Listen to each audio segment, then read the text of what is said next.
Welcome back, everyone. In this lecture, we're going to focus on the coding aspects of understanding hierarchical clustering. Keep in mind, for part one, we're just going to understand the data set and see what we can do through visualization libraries such as Seaborn in order to understand clustering through hierarchy. In part two, we'll switch over to scikit-learn. Let's get started. Okay, here I am at the Jupyter Notebook. I've gone ahead and imported NumPy, Pandas, Matplotlib.pyplot, and then one of the main focuses for this particular lecture, which is Seaborn. And we're going to read in a data set that we're already pretty familiar with. We're going to say pd read CSV, and underneath the data folder, we're going to upload cluster_mpg.csv. And we've already worked with the mpg.csv data set. The cluster version of it has already had everything missing removed. So if we look at df, we have the miles per gallon of a car, number of cylinders it has, displacement, horsepower, weight, acceleration, and then if we scroll over to see the rest of the columns, we have the model year, the origin, USA, Europe, or Japan, and then the actual name of the model. And the name of the model is a unique identifier, so it's not going to be useful for clustering purposes because it's essentially just a primary key for this data set. And a unique identifier is not going to be useful for clustering things based on similarity, since this is unique to everything, and it's also a string. Origin, however, we can deal with that using something like a dummy variable. So let's actually explore that a little further. If you want to explore the ranges of values, you can always say df describe. And let me zoom out one level here, df describe. You can check it out, and we see the just general ranges of MPG, cylinders, displacement, horsepower. And something to note right off the bat is that the ranges for some of these are quite different than others. So notice MPG has kind of average values around 23, but then you have something like weight, average values of thousands, so around 3,000, which means because we're using similarity metrics such as distance metrics, we should be thinking about scaling all of this before we actually run clustering. And that should be your go-to answer when you're trying to think, should I scale or not scale? You can always scale, but when you're really thinking of it deeply, you have to think, is there a distance metric being used by this algorithm? If so, I should probably be scaling. Okay, so the other thing we want to check out that's not here in describe is this origin column. We want to make dummy variables out of that if it's not too unwieldy. So we can say df origin, and then we can check the value counts here.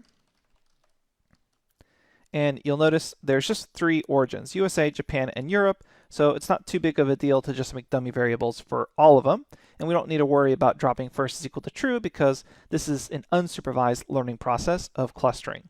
So what we're going to do here is create our dummy variables. We're going to say df with dummies is equal to pd get dummies.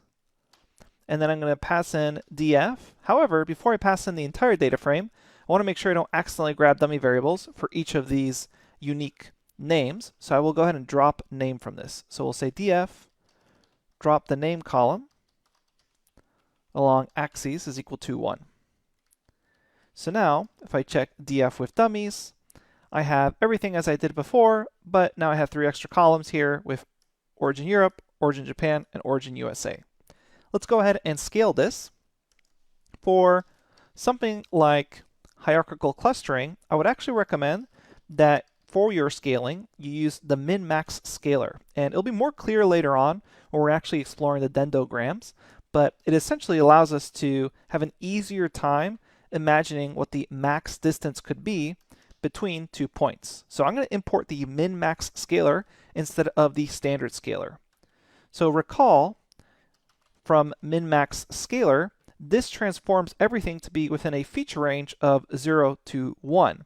And we already know that the distance metrics, such as Euclidean distance, what it's going to be doing is it's essentially taking the square root of the differences squared. So it can be something like x1 for point A minus x1 for point B, where x is just a feature, right?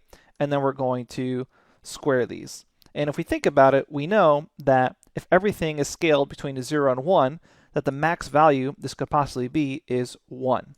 So that means it's just going to be the square root of the number of features we have there. So just something to keep in mind as we continue along with this. So we're going to use min-max scaler here. We're going to say scaler is equal to min-max scaler, and then create a version of the scale data Again, this is unsupervised, so we don't need to worry about test or train test splits, anything like that. We're going to say fit transform, and then pass in df with dummies. Run that, and then if we check a look at our scale data, you should notice no values being greater than 1 and no values being less than 0. And again, that will be useful. You'll see later on when we actually perform the clustering, helps give us an understanding or an idea of what the possible max range could be between two particular data points. All right, so we have our scaled data set. What we're going to do now is quickly transform this from a NumPy array back to a data frame so that when we visualize this, I can actually see the column names. So instead of just scaled data, I'm going to say scaled df for scaled data frame is equal to pd data frame, and then pass in my scaled data as my data source, and then simply say columns is equal to df with dummies dot columns, and that way it's the exact same data except now it's back as a data frame here. So you can see the highest value for cylinders is 1, when before the highest value for cylinders, if we take a look back up here, was 8. All right. So now that this is ready to go, let's go ahead and visualize this with a heat map and just explore what Seaborn can give us through hierarchy-based clustering and what the options are and how we should be thinking about this. First, I'm just going to use a simple heat map. I'm going to say PLT figure fig size is equal to, and let's make this kind of large, 15 by 8. Maybe we'll make it a little bit smaller. We'll say heat map and then pass in your scaled data frame and go ahead and run that. And if you want to change something like the color mapping here, you can say cmap is equal to, and then look up another color code in the Matplotlib. Options, we've discussed this in the visualization lectures. So for example, I could say magma just to change it slightly here from a different range, or viridis is another one. You always want to be careful of these. You want to make sure you're choosing something that's colorblind friendly. But let's just explore what this is saying here. We can see we have essentially one row for every single car. So if you take a look at the length of our original data frame, there was 392 cars, so that's why it goes from 0 to about 392 right there. Okay, and then we see the relationships, and remember, everything is scaled. So that's why, and just to make it a little more obvious, I'll change the color mappings back to the default. But as I was going to say, that is why here, for the origins, you essentially just see two colors, either kind of black or white. And the reason for that is because these were your dummy variables. They have to be either zeros or ones. And if you're wondering again, why do we have such a nice gradient here along model year? Well, you had a sequence of model years. So 1970, 1972, 1973, 4, 5, etc. So that is why this is a nice gradient here. So that explains these 4 feature columns. And then everything else is kind of mixed because it was continuous. Continuous displacement, horsepower, weight, and remember, everything is scaled. So you can't really directly compare the value here of cylinders as 1 to something like the origin USA value being 1. They're kind of just two completely different scales and different numbers, just everything's been scaled to be between 0 and 1. So we can't really compare it directly right now across feature columns. But let's now try cluster mapping. So you want to be careful for really large data sets. This won't work, it'll just take a really long time or possibly kind of crash the notebook. But luckily, our data set is not huge. It's 392 by about 9 or 10 columns, so that should be fine. And we're going to say cluster map of scale df and just run the default values here. Okay, so you notice by default, Seaborn is going to cluster both along the columns and along the rows. And let's think about what's actually happening here and what we would want to have happen in a real situation where I want to run a clustering algorithm. When I think about clustering algorithms and the fact that I want to take this data set and cluster it, what am I actually trying to accomplish? Well, we already know that this data set is a bunch of cars, and possibly what I'm trying to do is cluster similar cars to each other in groups. That means since each row represents a car, this is car 0, car 1, car 2, I should be thinking of this as clustering rows, not really clustering columns.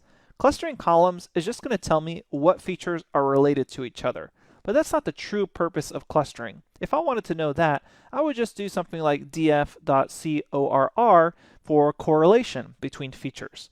Really what I want to end up doing at the end of the day with scikit-learn is cluster based off rows. So what we can do with Seaborn since it gives you the cluster mapping for both features and rows by default, is you can actually decide to turn some of these off. So for example, if I just wanted to explore what features, that is the feature columns, what features were similar to each other, and I didn't want to do this for a correlation, I could say row underscore cluster is equal to false. And what this is going to do is it's just going to kind of cluster together based off this dendrogram, which we already discussed, what features are similar to each other. Something to note here is that when you have dummy variables, those are going to be the very last ones to actually be grouped together because they're the most dissimilar. And why is that? Well, they essentially have the maximum distance between each other. When one is 1, the other ones have to be 0. That's why you can see here, these are the last 3 to get clustered, is the origin Japan, origin Europe, and origin USA. So when you're running a cluster map and you have dummy variables, it may be a good idea just to remove those dummy variable features if you're interested in finding out what features are going to get clustered together, because more than likely your dummy features are going to be the very last ones at the top of this dendrogram to be clustered because they're the most dissimilar. But it is useful to see what is the most similar. So recall that the y-axis here is the distance, and the closer they are, the shorter the distance is going to be. So it looks like Seaborn thinks these two features here are quite similar. So let's scroll down and see what those features are. And it looks like it's displacement and weight, which makes sense. And look what we have here for miles per gallon and acceleration are also kind of very similar to each other. Not as similar as these two because they're a little taller, meaning the distance is further apart, but still pretty similar. And then along with displacement and weight becomes horsepower, and then you can see model year being highly related to the miles per gallon you're getting, which also makes sense. And you can see just the general physical features of the car on miles per gallon acceleration, and then the weight and displacement of the car are getting clustered together, and then finally we start adding in the origins themselves. So very useful technique to figure out what features are related and similar to each other. The other way we could have done this is just by simply saying something like scaled df correlation, and this directly would report back kind of very similar values, which again you could recall, you can just say heat map here. And this is going to give you a very similar understanding, except it's kind of duplicate information and it's not really clustered together. Instead, you're just looking at the values. So again, we can see here something like MPG having high correlation, well, perfect correlation with MPG, but again, you can see here the warmer colors on acceleration and model year, etc. Okay, so this is kind of displaying the same information, how similar are features together. But as we just discussed, that's not really what we're after. What we're after truly is actually row clusters being true and column clusters being false. Because if we say column clusters is false, that means now we're only clustering based off the rows themselves. And here we can see these nice chunks that are being created for the features. You can see everything's kind of been reordered. So you have this really large cluster is essentially the one value for all of this feature, which is origin USA. So right off the bat, you can see it's clustering based off the origins. So these are essentially all your US cars, and these are your non-US cars, origin Europe and origin Japan. And then it starts separating those out based off some other features. And this is where you have to get a little creative with the coloring here in order to decide what the next feature that is kind of the main cause of the split that is being used here. So we can see it probably is cylinders for the main larger chunks. And what you're doing here is you're checking out what are the large chunks here of colors being grouped together. And it's not always going to be as obvious as things that are categorical, like cylinders, which was kind of like 2, 4, 6, 8, etc. It didn't go 2.1 cylinders, unlike miles per gallon, which could be the case. So then when you're dealing with the continuous features, you have to look a little closer and see general color hues. So we can see here's a light grouping, here's a darker grouping, again a light grouping, and it's related to cylinders versus displacement versus horsepower. So this isn't exactly giving you the perfect hierarchical clustering, but it is creating a really strong visualization for you to directly look at this dendrogram here and see what the clusters and see what features are related to the clusters. The downside here is that Seaborn is not going to be able to do this for really large data sets, and it's not going to be able to really return back the results of labeling. So we're kind of hitting the limit of what we're going to be able to really glean from the cluster map capabilities for Seaborn.